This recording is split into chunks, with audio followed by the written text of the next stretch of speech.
This is NDTV.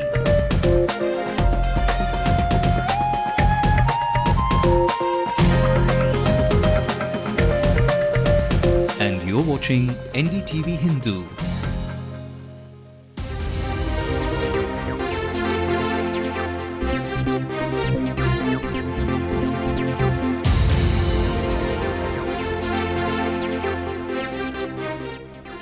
Good evening, I'm Evelyn Matthew. Tomorrow, same time, I'll be far from wearing this smile because tomorrow is when our very own men in blue play the Green Brigade. When India plays Pakistan, I guess it's time to say bye-bye to those well-manicured nails and the perfectly set hair. I guess I'll just be biting my nails and pulling my hair out, hoping that all the upar cuts, the dusras and the helicopter shots will be from the Indian camp. This is not just me, mind you. Most of my female colleagues who are equal cricket buffs will stand by me when I say this. But for those who are working across the city, some have applied already for sick leaves, some even taking their pressure tabs in advance. But what's going to be your strategy? My colleague Krishnamurthy is with a bunch of IT professionals to find out what their plan reads like. Make sure you are tuned into Ndtv-Hindu as we bring you ball-by-ball update tomorrow as well. But in the backdrop of all of this, there's also plenty of political explosives fired from all of the parties' camps here in the state from the election season around. All of that in the next 30 minutes. First, the headlines.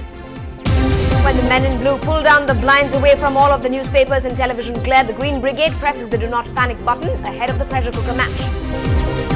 Drive home early or take your pressure tabs in advance. What will this mother of all battles make you do? Chennaiites certainly are passionate.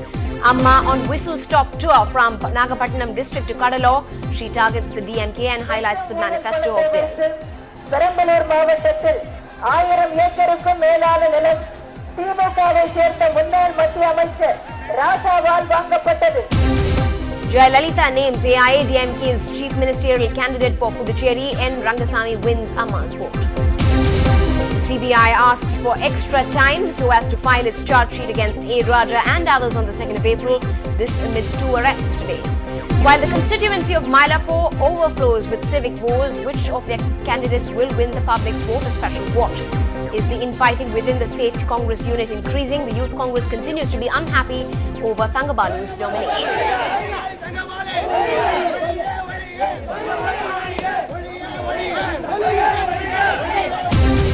And meet today's If I Win candidate who promises to be the champion of the downtrodden. MMK's Tamimun Ansari rolls out his pledge. I will do something for the poor peoples, employees, on building problems. Let's also take a look at the rest of the day's news nationally and internationally. The Prime Ministers of India and Pakistan will meet over dinner in Mohali tomorrow after the semi-final clash. After kicking up a storm over his match-fixing warning to the Pakistan cricket team, Interior Minister Rahman Malik says he's been quoted out of context. And stars cheer Team India ahead of that semi-final clash from squash to hockey players. All of them are for India. Lost in the Indo-Pak din, the first semi-final of the World Cup unfolds. Will the Lankans or the Kiwis survive? Radioactive water is found for the first time outside one of the reactor buildings at Japan's quake-hit Fukushima plant. President Obama says that as allies have managed to stop Gaddafi's advance, a catastrophe has been averted. Well, the World Cup reaches its crescendo with the mother of all battles unfolding tomorrow. So as always, we bring you our special edition.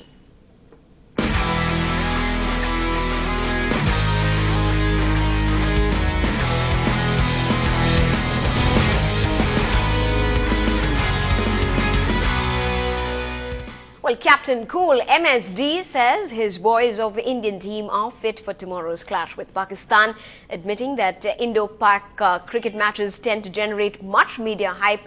He has said that it was important for the players not to get sucked into the frenzy and also lose focus of the task at hand. He strongly urged his teammates not to get distracted by the hype surrounding the high-voltage clash and just focus on the game.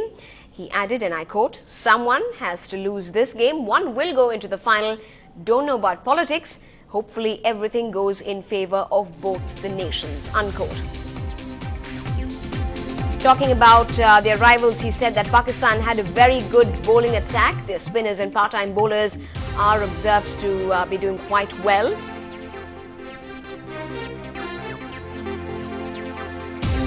Meanwhile, on the fixing allegations, he added that the team must treat every delivery only on merit basis.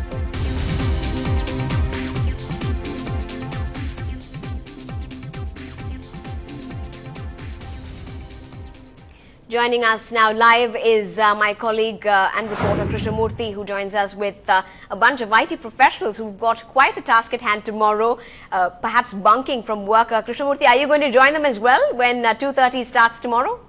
Well, absolutely right. I will be joining them, of course.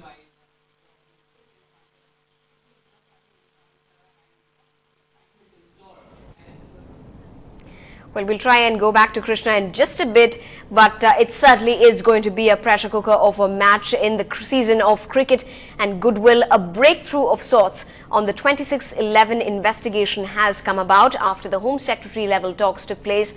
Pakistan has agreed at least to allow an Indian commission to visit in connection with 26/11.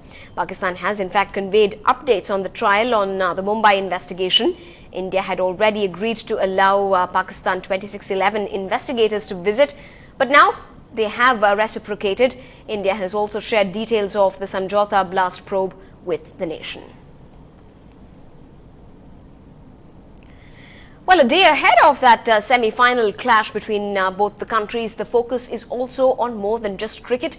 The prime ministers of the two countries will be in the stands watching this game, and cricket diplomacy is going to be in the air. The two leaders will be meeting over dinner over the after the match. That is, it's over, and there's no talk yet, though, of a bilateral meeting. But officials confirm that Prime Ministers Manmohan Singh and Yusuf Gilani will head to the pitch at the Mohali Stadium tomorrow to formally shake hands with both the cricket teams. Now, the Indian team management asked players to stay away from all television sets and newspapers at least a fortnight back.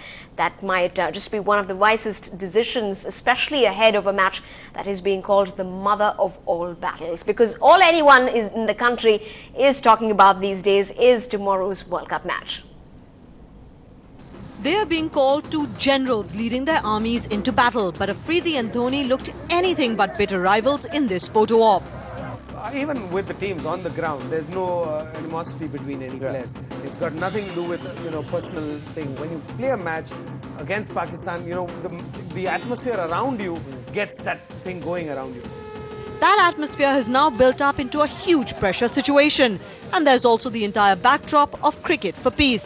If you take it as a pressure job, you'll just find yourself, inside a pressure cooker. So it's always better to take it as an honor to lead a side, and especially, when you see your side and you see the amount of talent, that's part of the side. The Pakistani players, though, are under severe pressure thanks to one minister warning them publicly against match fixing, while another has offered each of them 25 acres of land for beating India. I think I'm the cricketer first, and then the diplomat. I think India is the most favorite team for this competition, and I don't need to panic in the pressure. Modern generation is shut everybody out. They've got these headphones on. Because of the headphones that you have, you've switched off, so you're not getting the pressure from the crowd. You're only absorbing the good wishes, but not the pressure that comes from the expectations of the crowd. With the pressure also comes the chance to play the once-in-a-lifetime innings like NDTV's Ajay Jadeja played against Pakistan in the World Cup quarter-final in 1996. There are two ways of looking at it. If you're fearing the result of it, then you take the pressure of the result. But if you look at it as an opportunity and say, look, this is a once-in-a-lifetime opportunity for me to go out there and do something wonderful that people will never forget. Because one thing's for sure, these games are never forgotten. 6 players from the current Indian side and 4 players from the current Pakistan side have met each other at the World Cup stage in 2003. However, this time, Pakistan skipper Shahid Afridi has put pressure right back on the Indians by saying that they are the favourites to win this title. In Mohali with camera person Arpit Jaiswal, this is Rika Roy for NDTV. Well, let's just go back to our reporter Krishnamurthy, who joins us with a set of people around him. Krishna, have you been able to calm your nerves just hours away from that match? What's really the buzz around you? Well, Evelyn, it's the big Indo-Pak clash tomorrow, and definitely all hopes are high that India will win that match tomorrow and make it to the finals. There's definitely a nerve-cracking encounter is in store for us. I've been joined by some of the fans in Chennai who are actually leaving office right now. Well, tell me, are you gonna call in sick tomorrow, or will you be working tomorrow? Yeah, definitely I'm going to call sick because it is the most anticipated match of the day, and I'll be taking sick leave tomorrow. Better my manager is not watching this. Yeah, let's hope your boss is not watching this right now. Well, coming to you, if you were the captain of Team India, if you were MS Dhoni, what would be your strategy against Pakistan? So I don't have any special strategy as it like previous match we played with Australia, the same team. I'll have the same strategy as well as with the same team. So like with initial good batting with the power play and good amount of score in the board, and definitely we can make it for better and with proper fielding. Okay. So that's it from me. So truly our India's strength lies in batting and Pakistan's strength is in bowling. Shahid Afridi and Umar Gul have been doing really good for Pakistan. So what do you think Indian bowlers should be up to? What should be their strategy tomorrow? Yeah, of course, India will be having a good bowling strategies tomorrow, and we are having so many experienced bowlers like Zair Khan and Munaf Patel, famous youngster Munaf Patel and Ashwin in spinner side, and we are having Harbhajan Singh, very famous spinner from Punjab, and we are having the good bowling power will be tomorrow. We will definitely show the bowling power will be tomorrow. All right, spinning a thought for the match which is going on right now, Sri Lanka versus New Zealand. Hoping that India wins tomorrow, and whom do you think should they face in the finals, Sri Lanka or New Zealand? My wish is to face Sri Lanka in the finals, since we have lost to Sri Lanka in the 1996 World Cup semi-final. It's our time to repay and take revenge on that lines. It's a fight between Lions versus Tiger will be much to watch than against Kiwis. All right, high hopes over there. Okay, guys, tomorrow is the big clash tomorrow. All your hopes are very high. Let me hear a loud cheer for Team India. Chak de India! All right, there you go, Evelyn. Fans are ecstatic about that match tomorrow. A big encounter. If India wins, they will make it to the finals. And let's hope that even they bring back the cup this year after more than 20 long years. And we at Ndtv-Hindu will be on top of that match every ball provides. So make sure that you tune in for all the updates during the match. Evelyn? Right. Thanks very much indeed, Krishna, for joining us with that gang out there and giving us this real sense of the cheer for the men in blue. They really need it. Thanks very much indeed. So why is this Indo-Pakistan clash so explosive? Well, you've heard it from some of Chennai's fans themselves, but here are some others who've shared with us some of their personal experiences with much enthusiasm about India all set to face the men in green in this encounter. Just when you thought cricket was an overwhelming religion in India that many stars from other sporting avenues disliked, the country unites when it comes down to crunch time for Team India.